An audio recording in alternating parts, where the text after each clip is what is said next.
जो ब्रॉडर बात है कि नीतीश कुमार की शारीरिक मानसिक हालत पर टीका टिप्पणी और जो लोग हम लोग बिहार के लोग और देश के लोग जो देख रहे हैं डेली बेसिस पर, उनके भाव भंगिमाओं को, उनके आचार विचार को, उनके संवाद को जो लोग सुन रहे हैं, देख रहे हैं, उनके कार्यशैली को जो ऑब्जर्व कर रहे हैं, वो बड़ा क्लियर दिख रहा है कि नीतीश कुमार शारीरिक तौर से थक गए हैं, मानसिक तौर से बीमार हो गए हैं।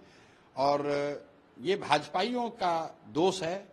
भाजपाई किसी भी तरीके से चुनाव तक उनको सामने रख के और चाहते हैं कि चुनाव निकल जाए, उसके बाद उनसे हिसाब किताब जो होगा वो तो करेंगे ही राजनीतिक तौर पर। ये लोग अनफॉर्चुनेट है, दुर्भाग्यपूर्ण है, और मैं इसको मुसलमानों के खिलाफ और हिंदुओं के खिलाफ नहीं देखता हूं। मैं इसको इस नज़रिए से देखता हूं कि बिल के मेरिट को अगर एक बार किनारे भी रखें तो जब ये देश बना, जब ये देश आज़ाद हुआ, तो हम लोग के फाउंडिंग फादर्स ने जो कमिटमेंट्स या एक तरह का जो एश्योरेंस उन्होंने इस देश के अलग अलग वर्ग के लोगों को के लिए जो दिया, कहीं न कहीं अगर आप उससे डेविएट करते हैं तो आज की पीढ़ी के लोग या जो लोग भी आज इस देश में रहते हैं, उनकी ये जिम्मेवारी है कि जो कमिटमेंट किए गए हैं हम लोग उसके प्रति ट्रूथफुल रहें।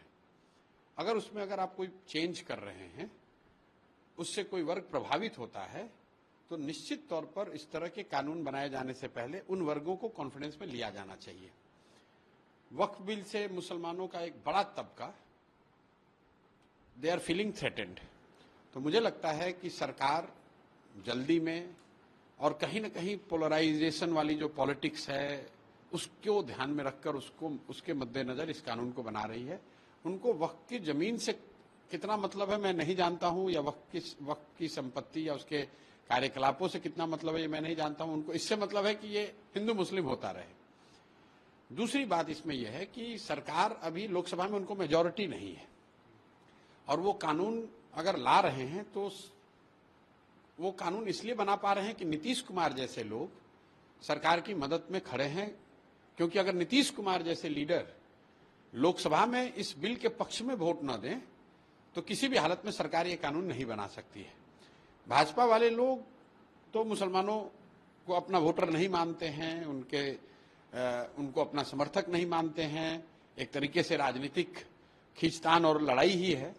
लेकिन जब नीतीश कुमार जैसे लोग जो रोज मुसलमानों को ये बताते हैं कि हम आपके हितैषी हैं, या जो आज भी बड़ी संख्या में मुस्लिम लीडरान नीतीश जी के पार्टी में हैं, उनके साथ राजनीति करते हैं, ऐसे लोगों को जरूर इस बात की चिंता करनी चाहिए कि जब आप गांधी की बात करते हो, लोहिया जेपी की बात करते हो, तो क्या आप वक्फ के कानून के पक्ष में वोट देकर अपना दोमुहा चरित्र नहीं दिखा रहे हैं? तो नीतीश जी जब इस कालखंड का इतिहास लिखा जाएगा तो इस कानून को बनने का दोष भाजपा से भी ज्यादा दोष कहीं न कहीं नीतीश जी जैसे लीडर्स के सर पे होगा। नीतीश जी तो लेकिन अभी तक चुप है इस बिल पर, लेकिन उनके पार्टी पूरे तरीके से सपोर्ट कर रही है, पार्लियामेंट में व्हिप भी जारी। नहीं, नीतीश जी का ये पुराना तरीका है। मैं आपको याद दिलाना चाहता हूं और आपके जरिए दर्शकों को बताना चाहता हूं कि यही नीतीश कुमार सीए एनआरसी के पक्ष में वोट दिया था इस आदमी ने, और उस समय तो मैं उनके दल में था, सब सर्वे सर्वा था। पार्टी की बैठक में ये तय किया गया और नीतीश कुमार ने लंबा चौड़ा भाषण दिया कि हम लोग तो बिल्कुल ही इस पक्ष में नहीं है, बिल्कुल ही इस कानून के विरोध में हम लोग हैं, और पार्लियामेंट में वोट कर दिया सीएनआरसी के पक्ष में। मैंने जब आकर नीतीश कुमार को सामने से कन्फ्रंट किया तो नीतीश कुमार ने ये कहा कि भाई आप बाहर, बहुत पत्रकारों का जामवाड़ा था उस समय, तो कहा कि आप जाकर बाहर बोल दीजिए कि बिहार में ये बिल लागू नहीं होगा। वो तो हम दौरे पर थे और लोकसभा में सब नेता लोग कैसे वोट दे दिया हमको पता ही नहीं चला। उस समय मुझे लगा कि ये व्यक्ति किसी का नहीं है, ये भाजपा का भी नहीं है, न मुसलमानों का है। मतलब पार्टी में कह रहे हैं कि मैं इसके विरोध में हूं, पार्लियामेंट में बिल के पक्ष में वोट दिया, और मुझे जब मैं विरोध कर रहा हूं तो मुझे कह रहे हैं कि जाके बिहार में कह दो कि हम लोग तो बिहार में लागू नहीं करेंगे। तो हर वर्ग को साधने और एक तरह से बेवकूफ बनाने की ये इनकी पुरानी नीति रही है, और नीतीश कुमार का चरित्र कहीं ना कहीं ये जनता देख रही है और देखकर ऊब चली है। अब नीतीश जी के जगह कल एक फोटो वायरल हुई, क्या कहेंगे इस कंडीशन में? अब मैं इस पर कोई टिप्पणी नहीं कर सकता हूं, क्योंकि पहली बात तो मैंने वो वीडियो फोटो देखी नहीं है, लेकिन जो ब्रॉडर बात है कि नीतीश कुमार की शारीरिक मानसिक हालत पर टीका टिप्पणी और जो लोग हम लोग बिहार के लोग और देश के लोग जो देख रहे हैं डेली बेसिस पर, उनके भाव भंगिमाओं को, उनके आचार विचार को, उनके संवाद को जो लोग सुन रहे हैं, देख रहे हैं, उनके कार्यशैली को जो ऑब्जर्व कर रहे हैं, वो बड़ा क्लियर दिख रहा है कि नीतीश कुमार शारीरिक तौर से थक गए हैं और मानसिक तौर से बीमार हो गए हैं। और ये भाजपाइयों का दोष है।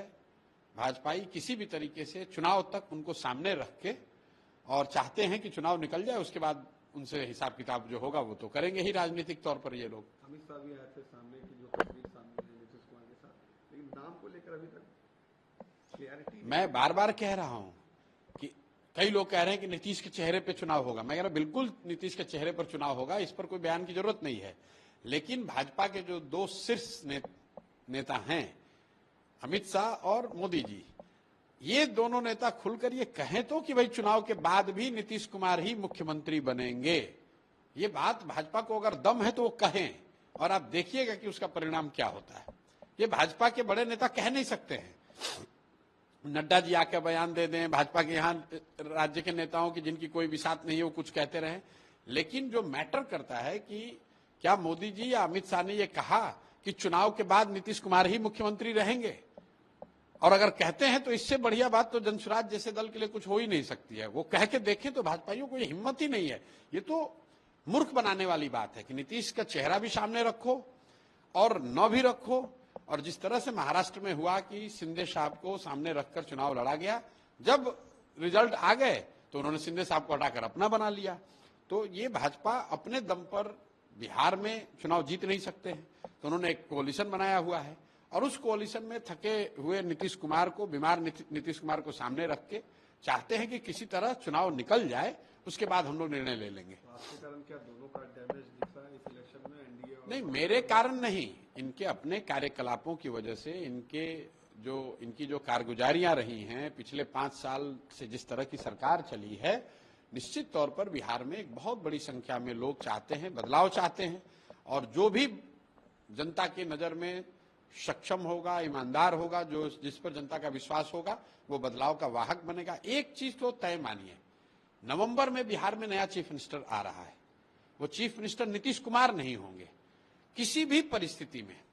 चाहे नई सरकार, नई पार्टी की सरकार बन जाए, जनसुराज की सरकार बने, राजद की बने, एनडीए की बने, इंडिया की बने, नीतीश कुमार मुख्यमंत्री अब नहीं बनेंगे। ये तो बिल्कुल क्लियर है, क्योंकि उनको सिर्फ सब लोग देख रहे हैं कि अब नीतीश कुमार की वो हालत नहीं है, शारीरिक मानसिक वो हालत नहीं है कि वो इस राज्य के मुख्यमंत्री बने रह सके।